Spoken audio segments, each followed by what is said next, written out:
लोगों से लगातार बातें कर रहे हैं, आपको थकान नहीं लगती? तुम कौन हो? मैं दलित हूँ महाराज।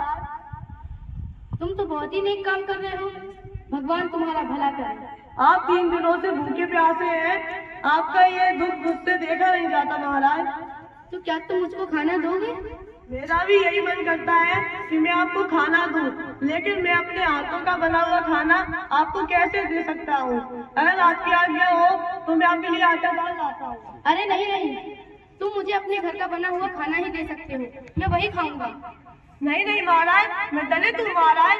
अगर राजा को पता चल गया तो वो मुझको बहुत भारी दंड देगा महाराज। सजा हुई या दंड मिला तो मैं ले लूंगा। नहीं नहीं नहीं नहीं महाराज, किसी ने आते जाते आपको मेरे हाथों का खाना खाते देख लिया तो कोई आपसे बात नहीं करेगा महाराज। ये तो अच्छा है, मुझे बोलने की आवश्यकता नहीं होगी और मैं थोड़ी देर विश्राम कर लूंगा। तुम तो मुझे खाना दो बस। यहाँ आओ, मेरे साथ बैठो। तुम मेरे लिए भगवान के भेजे हुए दूध के जैसे हो।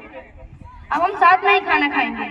आप सचमुच महान है महाराज, आपके दर्शन पाके मैं तो धन्य हो गया।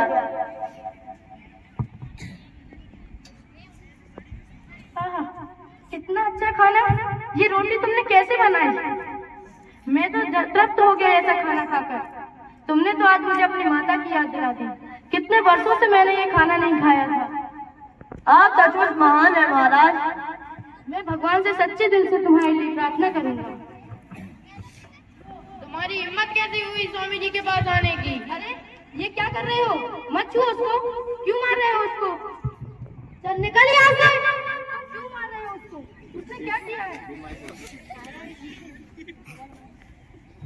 अरे स्वामी, एक दलित के हाथों के छुए हुए खाने को खा लिया। पहले तो बात करना सीखो। मैंने उसके हाथ का ही नहीं बल्कि उसका बना हुआ खाना खाया है, तो क्या हो गया? वो एक इंसान है। तुम लोगों ने मुझसे 3 दिनों तक धर्म चर्चाएं की, मुझसे वार्तालाप किया, सारा ज्ञान अर्जित किया, सिर्फ अपने स्वास्थ्य के लिए। मैंने कुछ खाया कि नहीं, मैंने कुछ पिया कि नहीं, इसकी किसी ने खोज खबर की क्या? तुम लोग आज मुझे खाना।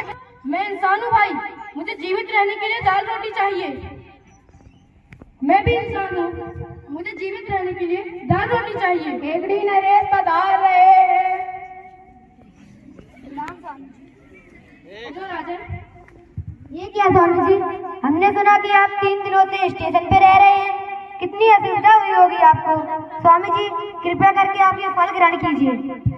हमने तो अभी अभी एक बहुत ही स्वादिष्ट भोजन खाया है। अरे वाह, आपको भोजन किसने दिया? क्षमा कर दो महाराज, मुझसे बहुत बड़ी गलती हो गई। अरे यह कौन है और उसने क्या गलती की है? महाराज, यही एक दलित है और यही यहाँ स्टेशन पे काम कर ला दिया। महाराज, ये सत्य है कि इसने मुझे खाना खिलाया है, लेकिन ये दंड के हितकारी नहीं है, क्योंकि इसने तो मेरे ऊपर एक बहुत बड़ा अपकार किया है। मैं चाहता हूँ कि आप इसे योग्य पुरस्कार दें। आप 3 दिन से भूखे प्यासे हैं, आपकी ऐसी दुर्दशा किसने की, उसे दंड दिया जाए। तो राजन, इस दलित को दंड नहीं देना चाहिए, क्योंकि इसने तो मेरी हालत देखकर मुझ पर एक बहुत बड़ा उपकार किया है, मुझ जैसे भूखे को खाना खिलाया है। मैं चाहता हूँ कि आप इसको योग्य पुरस्कार दें। स्वामी जी, मैं आपकी बात से सहमत हूँ। दीवान जी, इसे योग्य पुरस्कार, लेकिन राज दरबार में काम करोगे। राजन, मैं आपके इस बड़प्पन से बहुत प्रसन्न हुआ। याद रहे, जब तक इस सृष्टि में इस जैसे छोटी सोच रखने वाले लोग हैं, तब तक ये सृष्टि विकास नहीं कर सकती। मैं तुमसे बस एक ही बात कहना चाहता हूँ कि कभी खुद को हीन मत समझना, क्योंकि जब तुम खुद को हीन समझोगे तो दुनिया भी तुमको हीन समझेगी। गर्व से जीना सीखो। तुमने कोई गलत कार्य नहीं किया है। कोई भी कार्य छोटा या बड़ा नहीं होता, सभी कार्य एक समान होते हैं, और मनुष्य कभी अपने जन्म से श्रेष्ठ नहीं होता, वो हमेशा अपने कार्य से श्रेष्ठ होता है। स्वामी जी, मन चाहता है कि मैं अपने जीवन पर्यंत आपको सबके बताए हुए मार्ग पर चलता रहूं। मैं बस तुम लोगों से एक ही बात कहना चाहता हूँ। आओ, आज हम सब लोग एक प्रण लें कि आज से हम कभी भी अपने हृदय में द्वेष भावना, भ्रष्टाचार और भेदभाव की भावना को नहीं लाएंगे। सदैव सत्य की राह पर चलेंगे। जय सनातन, जय सनातन।